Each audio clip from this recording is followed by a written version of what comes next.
Good morning, everyone. My name is Dan Ott. I'm the marketing coordinator here at Kyocera SGS Precision Tools. I'd like to welcome you to our Machining Aluminum Alloys webinar. Thank you for taking the time to be with us today. That being said, I'm going to go ahead and turn it over to our applications engineer, Scott Sukup. Scott, they're all yours. All right, thanks, Dan. Good morning, everybody. As Dan mentioned, my name is Scott Sukup, and I'm the application engineer for the upper Midwest region of, right here, lag time.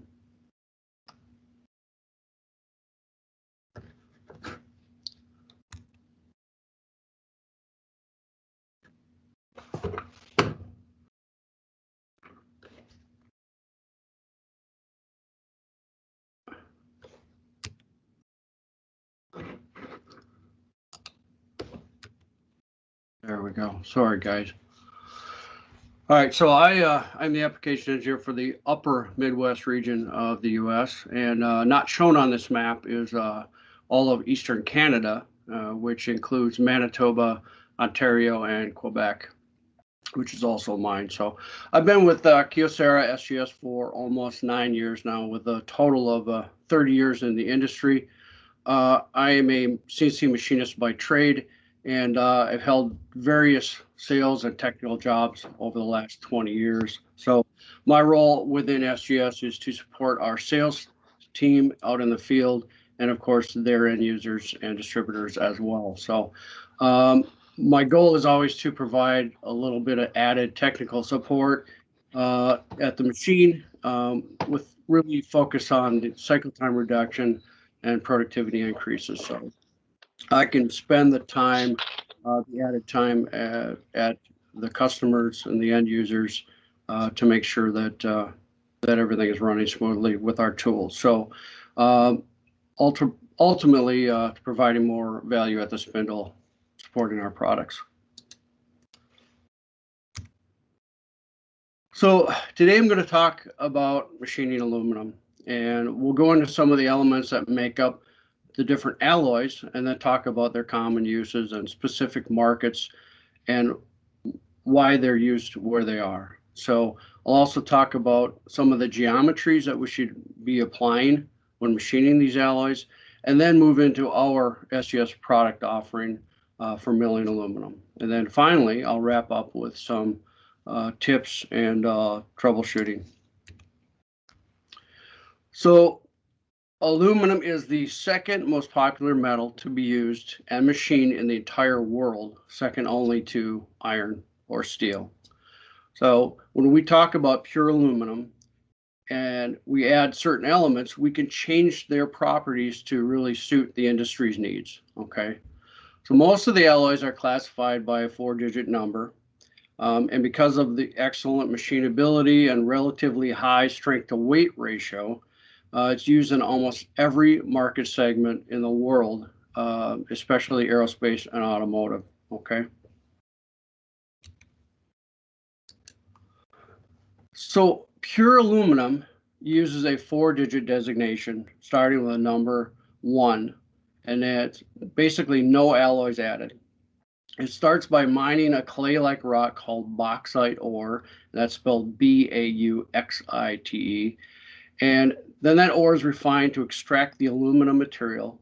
And finally, a smelting process takes place to produce the final aluminum. Okay.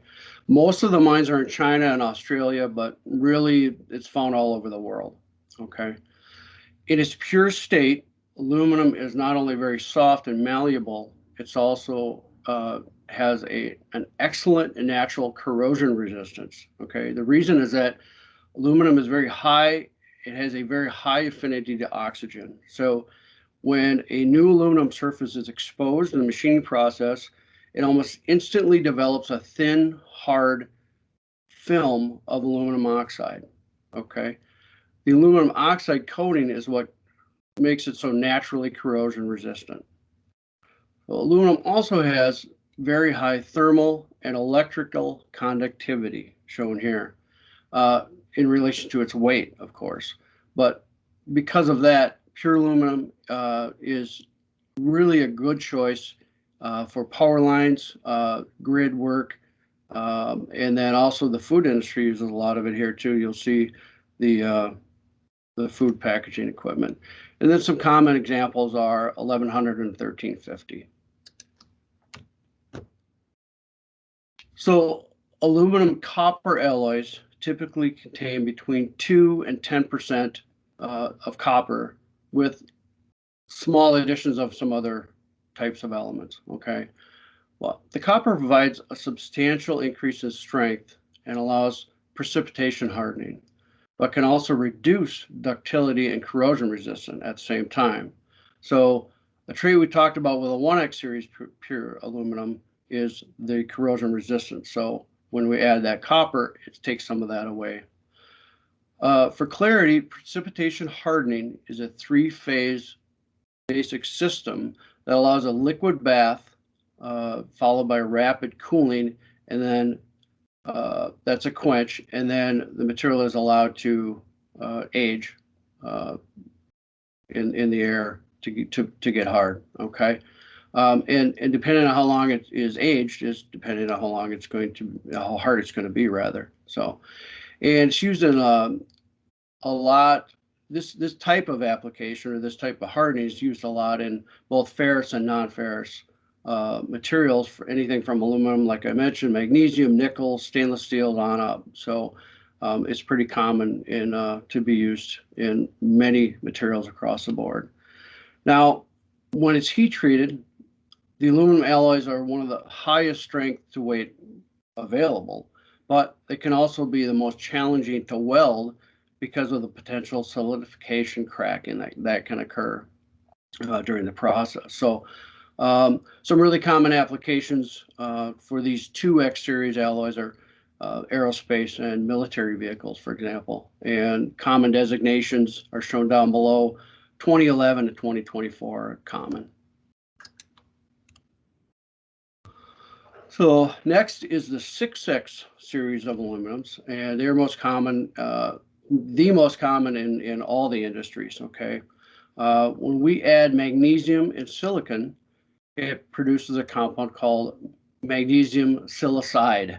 Okay, so the techies out there, it'll be Mg2Si, I guess it would be. So that compound gives the 6X series the ability to be heat treated. Okay, so the series is also easily extruded and found in a lot of different extruded shapes, like the example on the lower left. Some common applications for this 6X series, like handrails, automotive and bike frames, outdoor camping equipment, scaffolding, stiffeners, braces, boats, just about anything you could possibly think of. This type of 6X material is a good choice. So, as I said, it's very widely used in just about all the industries, but the most common is shown down below in 6061. So anybody that machines aluminum knows what 6061 is. So when we add zinc to aluminum, it produces the 7X series here. And it is now heat treatable, and it has the highest available strength because of it. The zinc substantially increases strength and permits that precipitation hardening similar to the 2X series that I talked about. So some of the hardened alloys 7X series cannot be fusion welded though due to the stress corrosion cracking that can occur. But the softer alloys within the same series can be fusion welded with some good results. So common applications for the 7X are, again, aerospace, armored vehicles, outdoor equipment, baseball bats, and again, the bicycle frames. So, and of course, 7075 is the most common one that you'll see in the 7X series. So I want to take a minute here to talk about machining the hard surface of an anodized aluminum, okay, before we move into the cast. We've all seen aluminum that has the anodized process to it. Things like outdoor furniture, cookware are really popular. So anodizing is simply an electrochemical process. It converts the normal aluminum metal surface into a porous aluminum oxide, okay? And it gives the outer layer a more durable skin, so be it, and it's very weather resistant, sometimes up to 3 times harder than the typical skin that's created after the machining process. So um, sometimes we need to machine that layer off because um, the anodized did not tape off that section or whatever, and we need to remove it because it is so hard. It can be a challenge. And for example, if we need to create a slot, sometimes it's best to vary the axial movement uh, of the during the cut to reduce any one spot within that tool to create a crater wear or actually chipping on the depth of cut notch, right? So, and another challenge is if we're doing some side milling, we sometimes want to consider running a conventional tool path versus a climb tool path. Now, typically we climb, we go into the cut with the sharpened edge, and we exit with a thin chip. Now, in this case, because it's so hard on the outside, it's a lot like flame cut material, right? We want to maybe enter into the soft material and then exit out so the chip actually breaks off with the hard material on the outside. So we're not actually using that sharp cutting edge to uh, cut into the hard layer that is created. So just wanted to touch base on that to kind of give a little tip on how we accomplish that. So moving into the cast aluminum, it's again widely used in many markets all over the world. It has a very high operating temperature, has outstanding corrosion resistance, obviously lightweight, very good strength and hardness, and then it has the excellent thermal and high conductivity that I've talked about the whole time here. So um, aluminum is a very economical material to pour, and we can use several methods. Okay, there's sand casting, there's permanent mold, there's investment casting or lost wax as it's called, and then of course die casting. So the levels of cost on each method vary depending on the expected outcome, part shape, and the finish needed, right? So sand cast, 2 halves in sand put together, the outside is going to be pretty rough, right?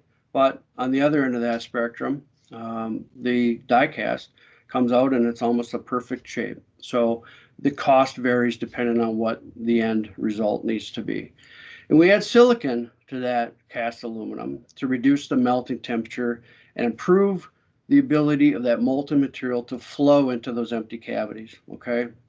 But the addition of silicon creates some challenges in the machining process because, and I'll talk about this a little later, it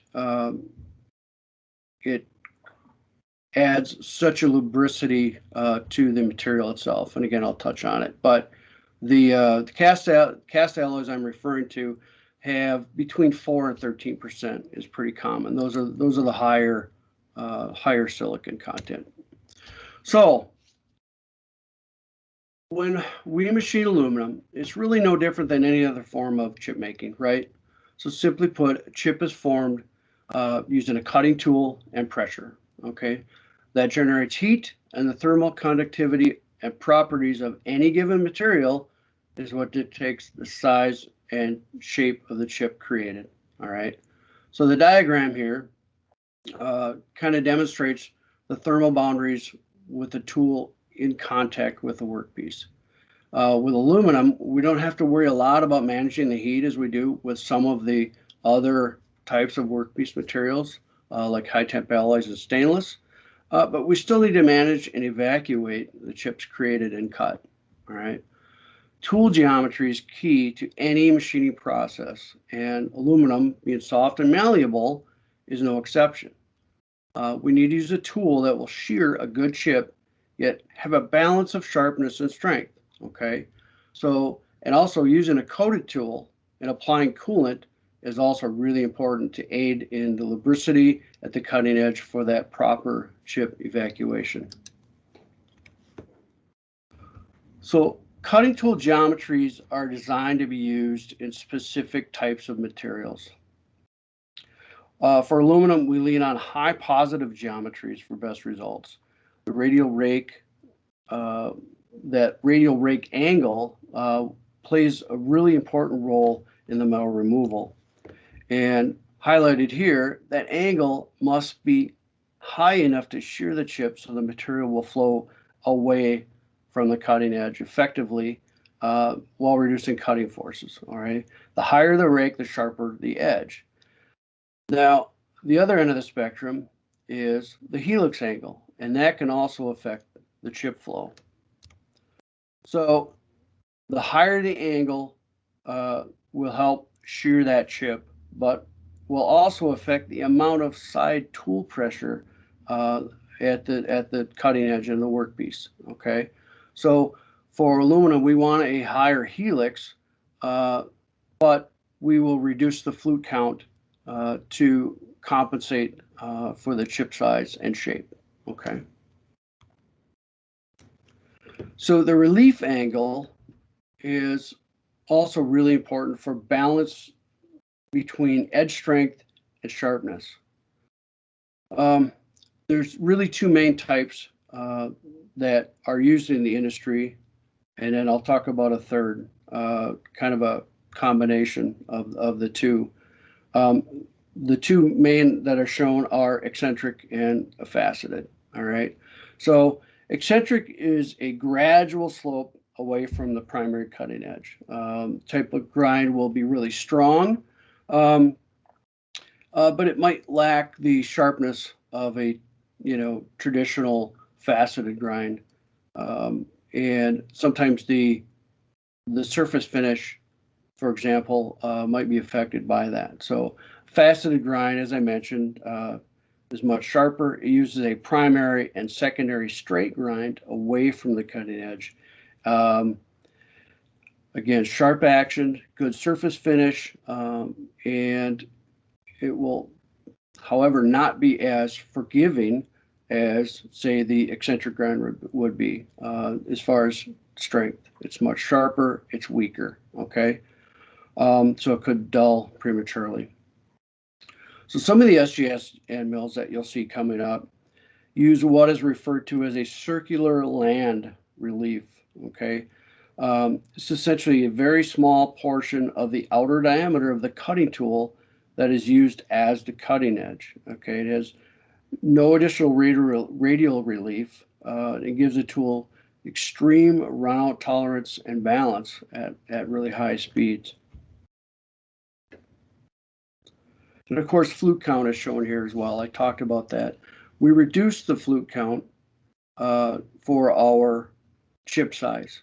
All right. So in typical situations where we're running high efficiency milling, for example, in some high temp alloys or stainless, we may want to have many teeth and cut.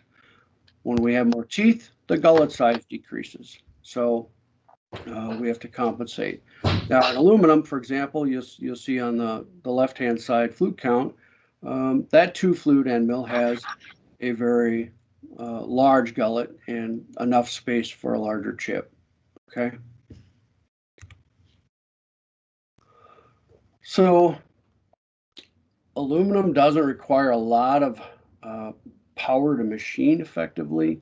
But as I said, the tools really need to be tailored to include the special sharp geometries to be the most effective. All right.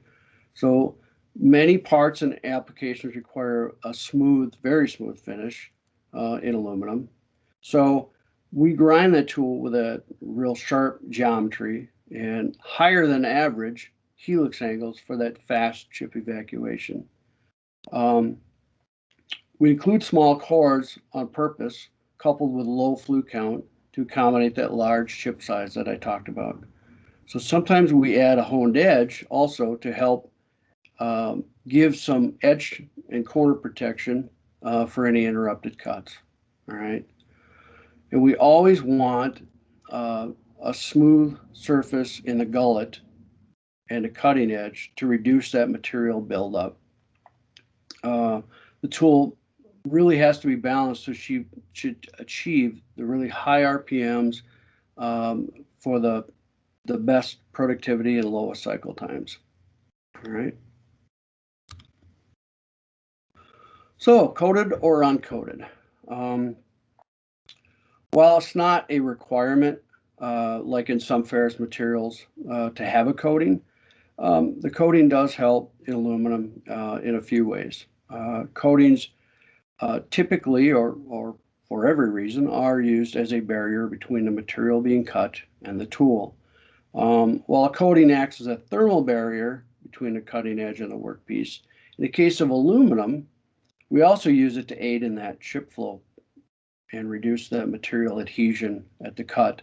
Um, it can be really more prevalent in lower RPMs, low coolant flow, stuff like that. A lot of the low horsepower, low RPM machines will experience the edge buildup that we'll talk about in the troubleshooting section. So in high silicon materials, however, like the cast aluminums I discussed, we apply a coating to increase the surface hardness at the cutting edge or gullet tool because silicon is very abrasive.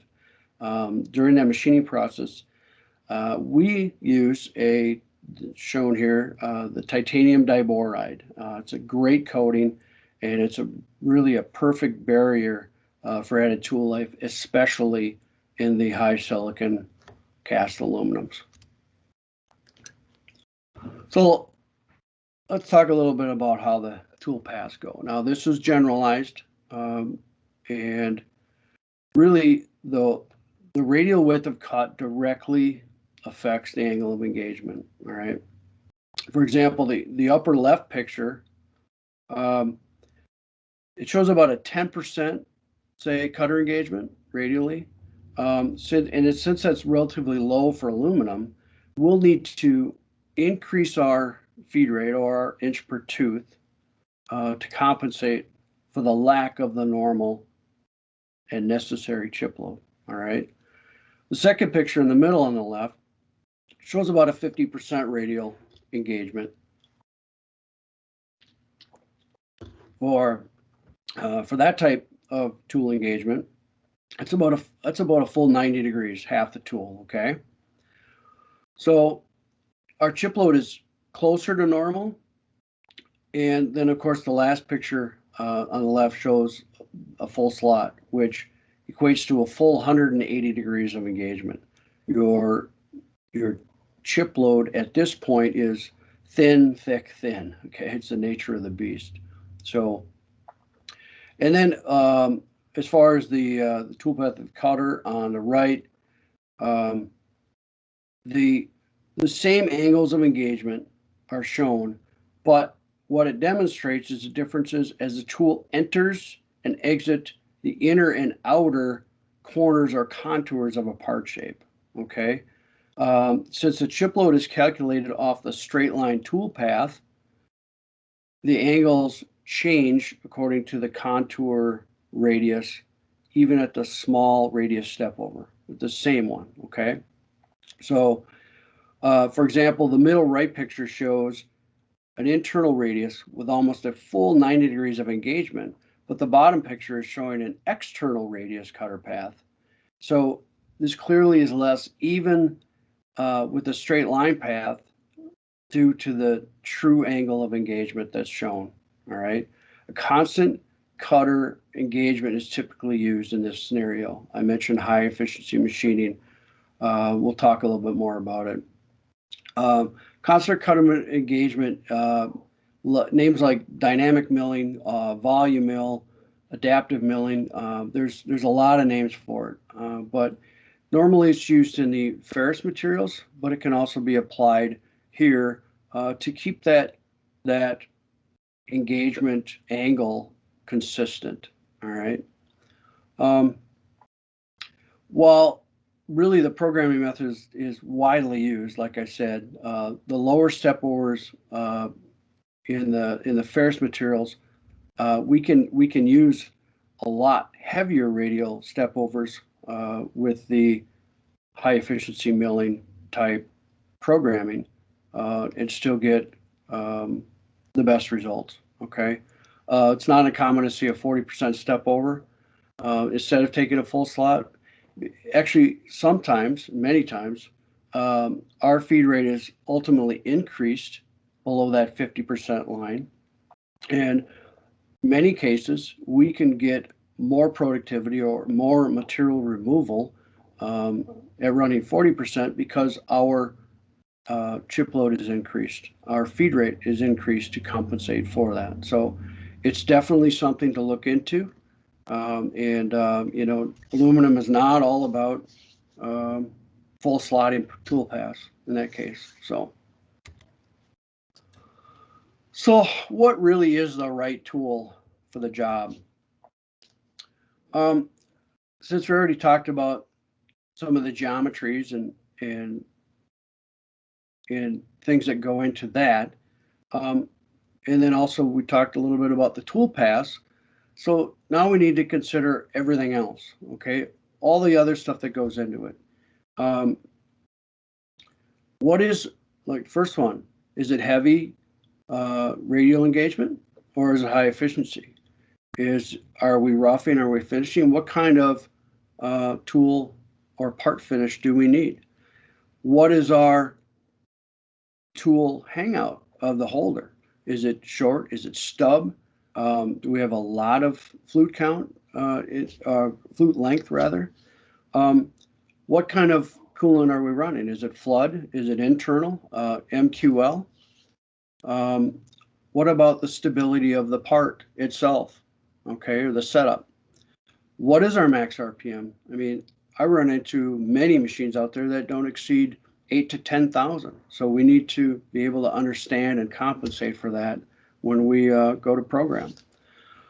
Are we doing any sort of ramping or straight plunging, that type of thing? It all has to do with chip evacuation and how we handle that. Can we use a chip breaker or do we need a continuous edge tool? Chip breaker, as you'll see and I'll talk about, we get a much more manageable chip. But if the surface finish needs to be good, then we're going to have to use a continuous edge tool. And again, what is our final surface finish requirement?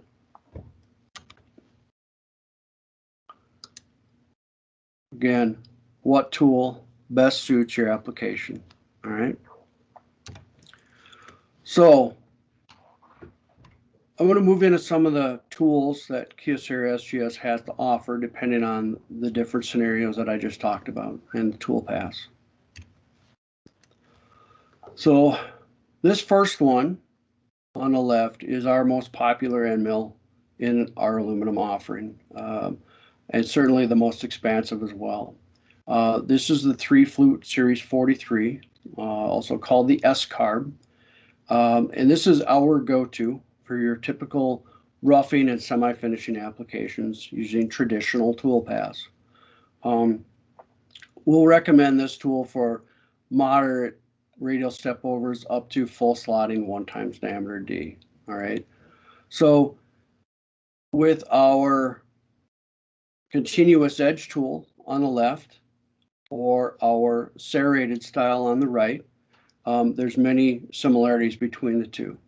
So we do have a 2 or 3 flute option for the Series 43. The 2 flute is slightly different. Again, the helix changes. I'm sorry, it's not changes. The two flute is a 35-degree versus the 3 flute at a 38-degree. It does have equal indexing for balance by design. They both have symmetrical end gashing, which is shown at the very bottom under the S-carb logo, where all 3 flutes come to center.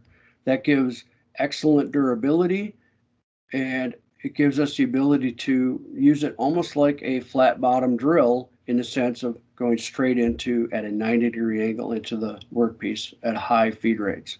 Some of our competitors have a gash where one flute will cross center and the other two are gashed out. That can create some balance issues. It can create a spot for chips to get caught in, and it creates a weak point within the tool. So we do the symmetrical gash on the front end of our roughing tools. So very effective that way. Um, Both of these tools have very open fluting for deep slotting and profiling, as I mentioned, and the depending on which series we go with, either the chip breaker or the non, we start at 1/8 inch and go up to 1 inch on the continuous and 1/4 to 1 on the fractional. I'm sorry, on the chip breaker version, and then metrics again follow suit 3 to 25 and 6 to 20. So we do offer in both of these tools in the catalog extended reach options. So we have a shorter length of cut, but it is necked back. So we can get down inside pockets, things of that nature. We get a longer reach without a long length of cut. We get more stability that way. Both are offered uncoated or with the Dynamite B I mentioned. And then again, the Dynamite B is really good for the high silicon over 8%. So here we offer two end mills that are designed for very aggressive traditional tool paths, okay? Slotting. We typically apply these tools to machines with very high RPM capacity. And really they have to exceed about 80 horsepower to really justify the cost. Remember now, some of these tools are designed for extreme production, and the attributes of the tools themselves at cost. So again, we have to be able to justify the cost of the tool and have a machine that will actually utilize the capabilities of the tool. All right. It is not unusual with these two tools to exceed 25,000 RPMs at 400 inches a minute in a full slot. Okay, they're pulling a lot of ponies, and they are full heavy productivity, a lot of material removal. Okay, so the APR 3 is on the left. That is a 3-flute option, obviously. That is a fixed 38-degree helix, similar to the 4-flute on the right. The 3-flute has equal indexing for balance, where the 4-flute on the right has variable indexing. You can see that in the two pictures down below, where the index on the 4-flute is actually shown off center. So both have coolant through capabilities, and the APR3 has both fractional and metric sizes, fractional from 1/2 to 1 and metric from 12 to 25, whereas the APR4 are only offered in 2 metric sizes, 20 and 25. Both have extended reach and corner radius options, and both are Dynamite B coated. You cannot get these tools in an uncoated version. So notice that they have through coolant, polished flutes. These are extreme production tools. All right, they work very, very well, very effective. So kind of excited about this series. This is a brand new style of tool offered by SGS, and it's called a circle segment barrel end mill. All right, so they're designed to be used in a 5-axis machine, and they allow us to overcome the traditional small step overs that you see with the typical ball end mill. They're made up, they consist of 3 separate radii combined into one seamless conical design, where the straight taper is replaced with a large tangential radius. So it's hard to see here, but that long edge, cutting edge, is actually a really large radius. All right. So in application, for example, if you're using a typical ball end mill, you might be programmed to rough with a 30 thousandths axial step over. All right. So every level is 30 thousandths. It takes a long time to get to the bottom of a component, for example. This tool, on the other hand, may have a 3 millimeter or 118,000 step over, depending on the diameter and length. Okay, so 30 thousandths versus 118 is quite a bit. So our productivity is going through the roof now, and not only that, but our cuspite or scallopite is reduced greatly. So our surface finish is now much better, even in a roughing state or finished state, whatever you want it. You can use this tool for both. Um, 3 and 4 flute options, depending on the diameter. These do have a variable geometry to reduce the harmonics. Um, Again, I mentioned the surface finish because of the cuspite difference. Metrics from 6 to 16, and they are all Dynamite B coated. One thing to note is we can get, depending on the diameter and length of cut, we can offer regrinds depending on that too as well. So that's a cost savings right out of the gate. So in order to achieve the fine sidewall finishes, we offer the two following. All right. So the one on the left is a ski carb. That tool has been around a long time, and it is a very solid 2 flute roughing and finishing tool. All right. Very high production. Don't let the 2 flutes fool you. All right. It has a 45-degree helix for excellent shearing capability. And we also incorporate what's called a ski land with a primary secondary flute at the cutting edge. You can actually see kind of a rendition of it. If you look at the logo ski carb, you'll see that cutting edge right into the gullet. It's pretty unique, and it's very robust, and it's very, very good at what it does. It has a circular land plus the primary secondary relief that I talked about. And we go from 1/4 to 1 inch on the fractional, and a metric from 3 to 20. And then we also offer the extended reach, and we can do corner radius options. Again, uncoated or Dynamite B coated, either one. The tool on the right is a complement to our APRs that I showed earlier, the 3 and 4. This is a 4 flute finishing tool with variable helix with 38 to 41 degrees. All right. So that, again, reduces the harmonics. It has, look at the end picture there, it has extreme variable indexing through coolant,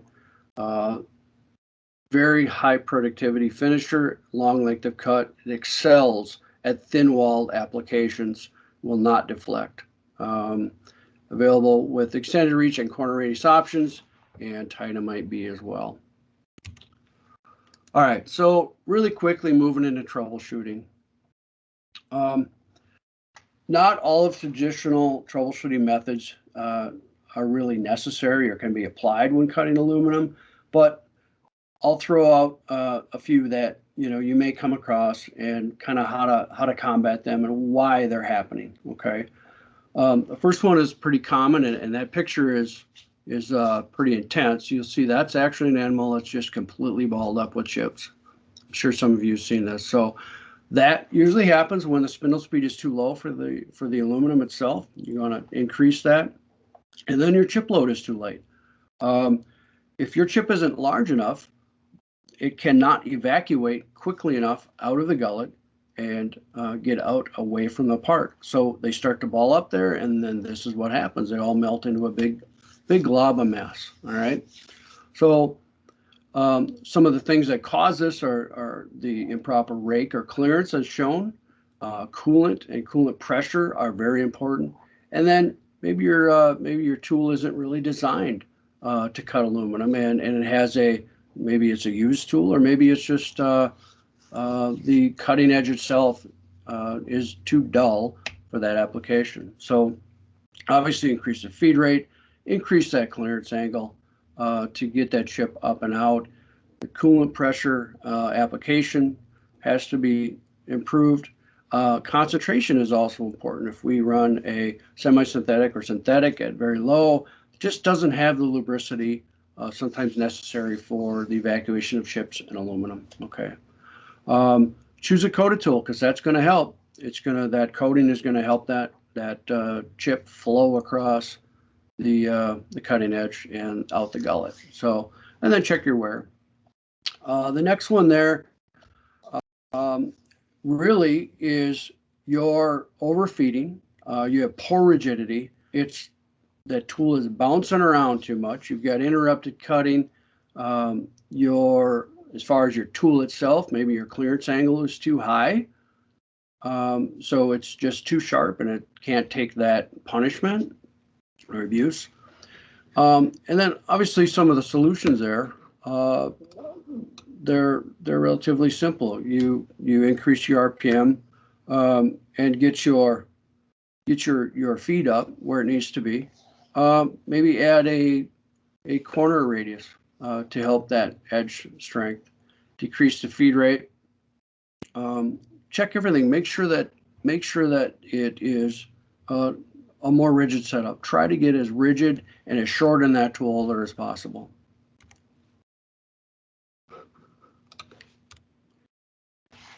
And chatter, this actually goes kind of coincide with the last one I talk about. I mean, when we develop chatter, we sometimes chips out the edge, obviously, and they go hand in hand. So speed is too high. The tool is just pushing, not cutting. Maybe it's too dull.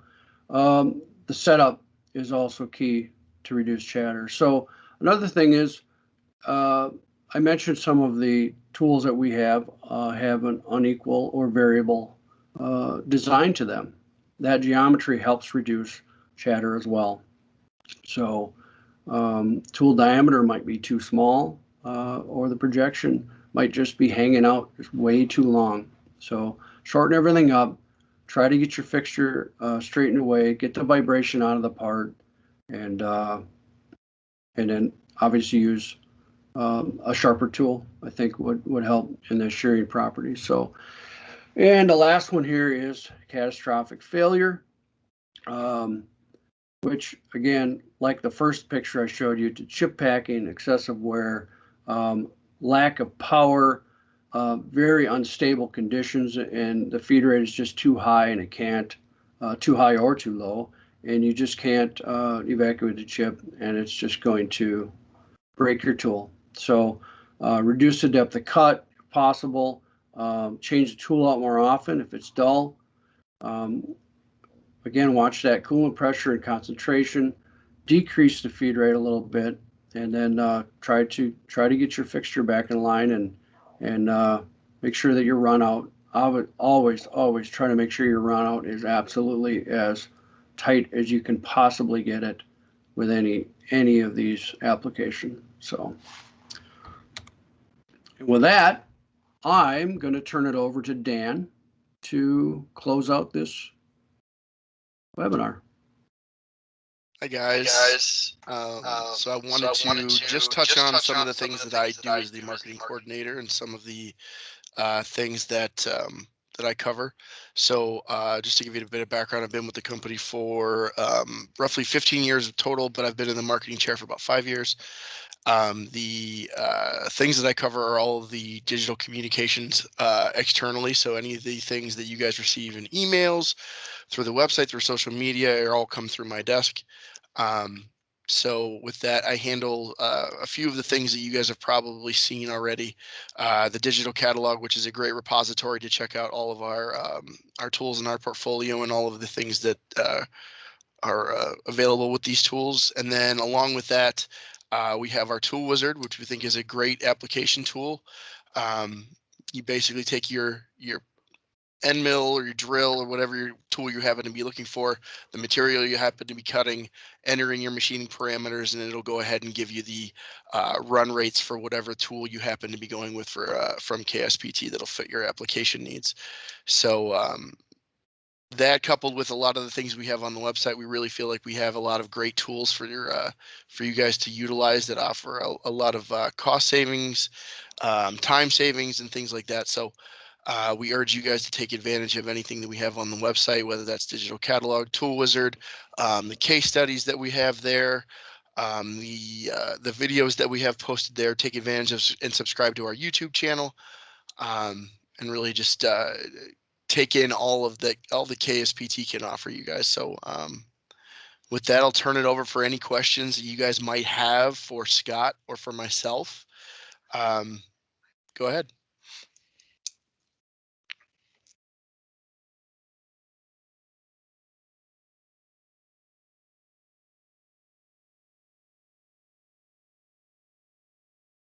Actually, Scott, I think there was a question in the comments from Zane.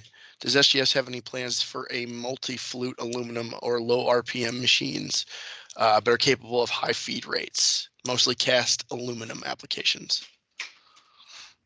So depending on if Zane is referring to roughing and finishing, again, we do have the 4-flute APR available. It's kind of large in size, 20 and 25 millimeter, but we can definitely look at a special on that. And then, of course, our finisher that I discussed has 4 flutes for the APF through coolant. Outside of that, I am not aware of any other possible things in the future, but we are always open to talking about, where we need to go next, right? That's what it's all about. What are we missing? What type of applications can we cover next? What kind of tools should we make? So outside of those two there, if those don't fit, please contact your local rep. And definitely we have excellent resources to come up with different solutions and different tools, new tools. We're always looking to expand our library. So reach out and we will definitely look into what your application is and what your needs are, and we'll do our best to address them. So hope that helps. Any other questions?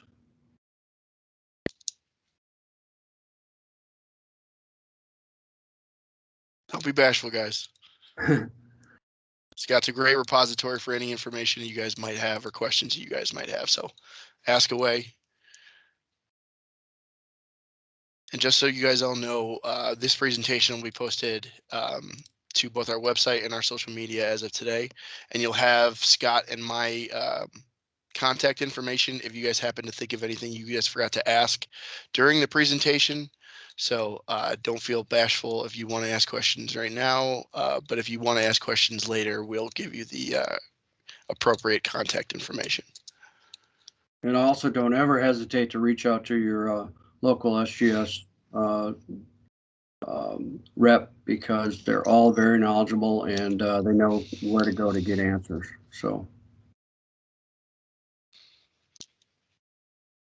I have a question. Navigating your website, where's the best way to find surface feed for a particular end mill?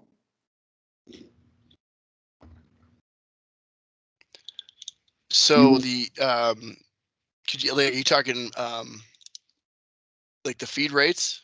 Yeah, feed rates and surface feed and recommended depth of cut, that type of information. Scott, you want to take this, or I can? Yeah, I mean, Dan mentioned the tool wizard, which I think is probably the best place to go without having to contact anyone, because it is a really good tool. You basically are able to you'll be asked to log in. Now, understand we do not spam you or send you emails or anything like that. It's just so we know who was in to the Tool Wizard and logged in the first time. Simple as that. We may contact you, make sure that you don't have any questions, really is what it all boils. But once you're logged in, you put the material that you're looking for, and you can either enter a tool or go by the diameter and type of tool and move it. It'll basically, in the end, give you a very solid starting parameter based on that tool and the conditions of the material that you have selected. So go ahead. Oh, sorry. Yeah, so I would direct you first to Tool Wizard. The catalog rates are by nature generalized. We don't know, going into this, we don't know what your part stability is. We don't know what your setup looks like, what kind of tool holder you're running. There's just so many variables that go into it. So the catalog rates are, quite frankly, low, and that is by design. So going into Tool Wizard, it will give you a um, much more accurate starting parameter based on length of cut, radial width of cut. You can enter all that information. So hopefully that will help you move forward. All right, thanks. You're welcome.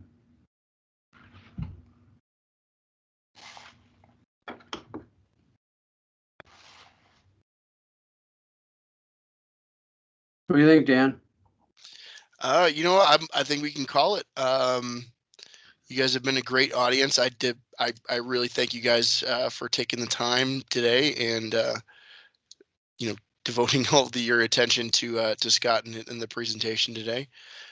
You'll be hearing from us with the presentation video, and then the presentation itself. And then if you check our LinkedIn page and you check our YouTube channel, the video should be posted by the end of the day today. Again, if anybody has any questions, the appropriate contact information will be included in both the video and then the follow-up email. But we thank you guys again for your time, and we hope to see you guys at our next event. Thank you. Everyone have a happy Thanksgiving.